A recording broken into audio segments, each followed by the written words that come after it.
On number 4, it just asks us to find the fraction. So we want x to be the number we're looking for. And then we want to multiply by a power of 10 so that we get just the repeating part left in the decimal. Then we want to multiply by extra powers of 10 so that we get one chunk of the pattern out of the decimal. So we need to move our decimal 2 more spots. So we want to multiply by 10 2 more times. 10 times 10 times 10 is 1,000. And that's going to give us 2382.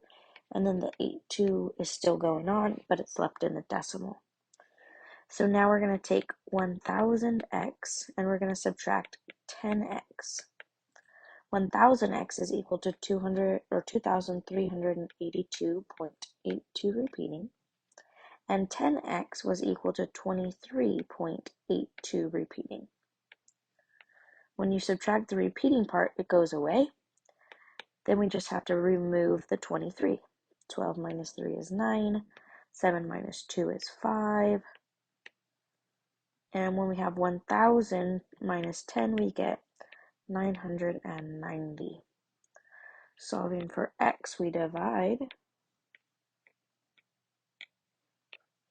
And x equals 2,359 over 990. Then you want to check in your calculator by making sure you get the correct decimal. So 2,359 divided by 990. Yes. Check.